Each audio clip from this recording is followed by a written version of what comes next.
Shalom. Baik, pada kesempatan kali ini saya akan membahas materi anatomi fisiologi tentang sistem respirasi dengan dosen pengampu Bapak Henry Didi Harto, Escape Nurse MPD. Sebelumnya, saya akan memperkenalkan diri terlebih dahulu. Perkenalkan, nama lengkap saya Devitri Alfianita Ridwan dengan NRP 222327990. Prodi D3 Rekam Medis dan Informasi Kesehatan Sekolah Tinggi Ilmu Administrasi Malang. Baik, kita masuk ke materi yang pertama, yaitu definisi sistem respirasi.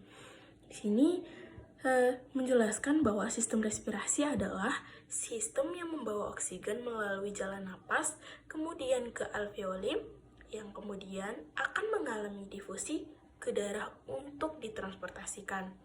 Adapun fungsi pernapasan yaitu 1.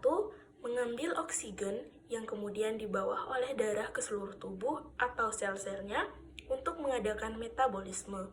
2. Mengeluarkan karbon dioksida yang terjadi sebagai sisa dari metabolisme, kemudian dibawa oleh darah ke paru-paru untuk dibuang. 3. Melembabkan udara. Adapun struktur yang membentuk sistem respirasi. Yang pertama yaitu terdiri atas struktur utama. Di dalam struktur utama terdiri atas beberapa bagian, yakni 1. Saluran pernapasan atas, 2. Saluran pernapasan bawah, 3. Paru-paru.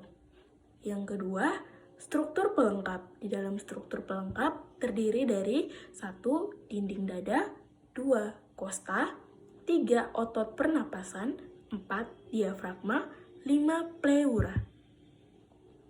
Baik, kita masuk ke saluran pernapasan atas.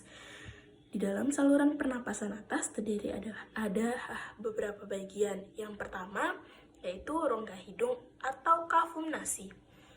Rongga hidung atau kafum nasi merupakan tempat masuknya udara menuju tenggorokan atau faring.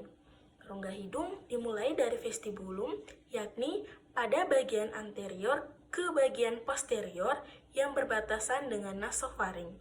Rongga hidung terbagi atas dua bagian, yakni secara longitudinal oleh septum hidung dan secara transversal atau konka superior, medialis, dan inferior.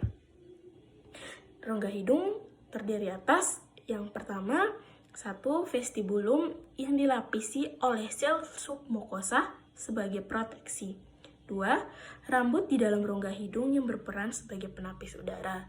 3. Konka yang berfungsi sebagai proteksi terhadap udara luar karena strukturnya berlapis. 4. Sinus paranasalis. Sinus paranasal terdiri dari 1. Sinus frontalis yang berada di tengah dahi. 2. Sinus ethmoidalis yang berada di antara mata. 3. Sinus sphenoidalis yang berada di belakang rongga hidung. 4. Sinus maxillaris yang berada di tulang pipi. Keempat, sinus di atas dilapisi oleh mukosa yang memproduksi lapisan lendir. Mukosa sinus merupakan lanjutan mukosa rongga hidung sehingga radang pada rongga hidung dapat menjalar ke sinus atau sinusitis. Fungsi hidung. Yang pertama, sebagai jalan nafas. Yang kedua, mengatur udara. Yang ketiga, pengatur kelembapan udara atau humidifikasi. Keempat, pengatur suhu. Yang kelima, pelindung dan penyaring udara. Dan yang keenam, sebagai indera pencium dan resonator suara. Kita masuk ke materi yang kedua, yaitu faring. Faring merupakan bagian belakang dari rongga hidung dan rongga mulut, berbentuk seperti tabung corong sebagai jalannya udara dan makanan. Merupakan tempat persimpangan antara jalan pernafasan dan jalan makanan. Bagian di mana pemisahan antara makanan dan udara terjadi. Terdapat di bawah dasar tengkorak, di belakang rongga hidung dan mulut setelah depan ruas tulang leher. Faring pun memiliki fungsi yaitu 1. Menyaring udara oleh rambut getar atau silia. 2. Menyeimbangkan tekanan udara. 3. Tempat rangsangan bersin terjadi untuk mengeluarkan benda asing. Faring terdiri dari 1. Nasofaring, yaitu bagian yang berbatasan dengan rongga hidung. 2. Orofaring, yaitu bagian yang berbatasan dengan rongga mulut. 3. Laryngofaring, yaitu bagian yang berbatasan dengan laring. Nah, di sini penjelasan tentang nasofaring. Nasofaring adalah bagian atas tenggorokan atau faring yang terletak di belakang hidung. Nasofaring berbentuk seperti sebuah kotak berongga dan terletak di bagian lunak atap mulut atau soft palate dan terletak di belakang hidung. Nasofaring berfungsi untuk melewatkan udara dari hidung menuju ke tenggorokan yang akhirnya ke paru-paru. Yang kedua, orofaring merupakan bagian faring yang terletak di belakang rongga mulut, dilewati udara dan makanan sehingga berperan dalam sistem pernapasan dan sistem pencernaan. Pada bagian dinding lateral atau bagian kanan dan kiri terdapat tonsil palatina. Tonsil tersebut merupakan massa jaringan limfatik. Fungsi tonsil tersebut yaitu untuk melindungi dari infeksi. Yang ketiga, laryngofaring. Laryngofaring atau hipofaring adalah bagian paling akhir faring dan tempat bertemunya saluran pernapasan dan saluran pencernaan, sehingga bagian ini dapat dilewati udara maupun makanan.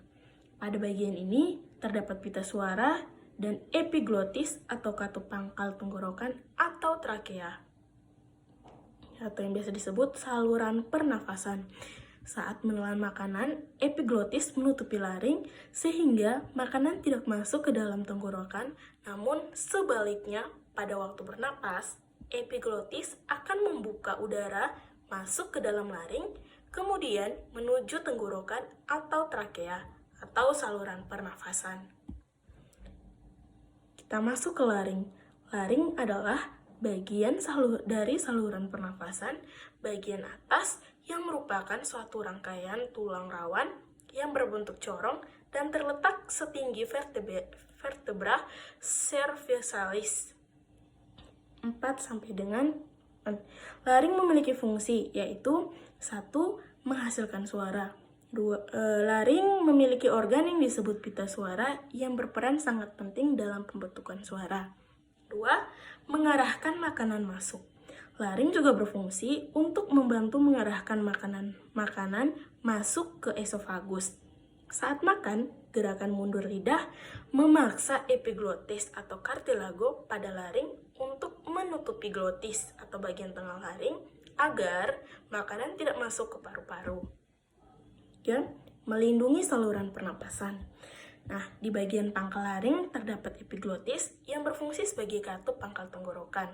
Fungsi dari katup pangkal tenggorokan yakni membuka dan menutup trakea. 4. Penghubung faring dan trakea. Untuk menghubungkan faring dan trakea. 5. Respirasi. Selama proses pernapasan, beberapa bagian pita suara akan terbuka. Kita masuk ke saluran pernapasan bawah. Yang pertama, trakea atau batang tenggorokan. Berbentuk pipa tabung, memiliki diameter sekitar 20 sampai dengan 25 mm dan panjang sekitar 10 sampai dengan 16 cm. Tersusun atas 20 tulang rawan berbentuk cincin yang kuat tetapi fleksibel, terletak bersebelahan dengan esofagus atau kerongkongan, yaitu saluran pencernaan. Trakea menghubungkan laring dengan bronkus dan menjadi jalan bagi udara dari leher ke bagian dada. Fungsi utamanya sebagai jalur udara untuk masuk dan keluar dari paru-paru. Yang kedua, bronkus merupakan cabang batang tenggorokan atau trakea yang terbagi menjadi dua bagian, yaitu bronkus kanan dan bronkus kiri. Fungsi utama bronkus adalah menyediakan jalan bagi udara yang masuk dan keluar paru-paru. Bronkus yang ada ke kiri lebih panjang, sempit, dan mendatar daripada yang ke arah kanan. Bronkus kanan akan bercabang menjadi 3 bronchiolus, sedangkan bronkus kiri bercabang menjadi 2 bronchiolus. Dinding bronkus terdiri atas 3 lapis, yaitu jaringan ikat, otot polos, dan jaringan epitel. Seperti pada trakea, perbedaannya adalah bahwa Dinding trakea jauh lebih tebal dan cincin tulang rawan pada bronkus tidak terbentuk lingkar sempurna. Struktur lapisan mukosa bronkus sama dengan trakea, hanya tulang rawan bronkus bentuknya tidak teratur dan pada bagian bronkus yang lebih besar, cincin tulang rawannya melingkari lumen dengan sempurna. Ketiga, bronkiolus. Bronkiolus adalah percabangan kecil-kecil dari bronkus. Sel-sel epitel bersilia pada bronkiolus berubah menjadi sisik epitel. Pada bronkiolus ini sudah tidak terdapat cincin tulang rawan. Bronkiolus akan berakhir pada alveolus. Yang keempat, paru-paru. Terdiri dari dua bagian, yaitu paru-paru kanan atau pulmodextra yang terdiri atas 3 lobus dan 10 segmen. Yang kedua, paru-paru kiri atau pulmo sinistra yang terdiri atas 2 lobus dan 8 segmen. Paru-paru dibungkus oleh 2 selaput yang tipis yang disebut pleura. Selaput bagian dalam yang langsung menyelaputi paru-paru disebut pleura dalam atau pleura visceralis, dan selaput yang menyelaputi rongga dada yang bersebelahan dengan tulang rusuk disebut pleura luar atau pleura parietalis. Di antara selaput tersebut, dengan paru-paru terdapat cairan limfa yang berfungsi untuk melindungi paru-paru dari gesekan pada waktu mengembang dan mengempis. Yang kelima, pleura. Pleura dibentuk oleh jaringan yang berasal dari mesodermal dan dibedakan menjadi 2, yaitu 1. Pleura visceralis yang melapisi paru, 2. Pleura parietalis yang melapisi dinding hemitoraks. Di antara pleura terdapat rongga pleura. Pada keadaan normal berisi cairan pleura dalam jumlah sedikit 0,1 sampai dengan 0,2 ml kilogram BB yang berfungsi untuk memisahkan kedua pleura supaya tidak lengket. Yang keenam, alveolus. Di dalam paru-paru terdapat kantong udara sebagai tempat difusi gas, yaitu alveolus. Permukaan alveolus dilengkapi kapiler darah sehingga memungkinkan terjadinya difusi gas. Merupakan saluran akhir dari sistem pernapasan. Alveolus berupa gelembung-gelembung udara. Pada bagian alveolus ini terjadi pertukaran oksigen dari udara bebas ke sel-sel darah dan karbon dioksida dari darah ke udara bebas. Pertukaran ini terjadi secara difusi yang berhubungan dengan kapiler-kapiler darah. Pada paru-paru terdapat kurang lebih 300 juta alveolus. Kita masuk ke yang 7, otot-otot pernapasan. Terdiri atas otot skelet.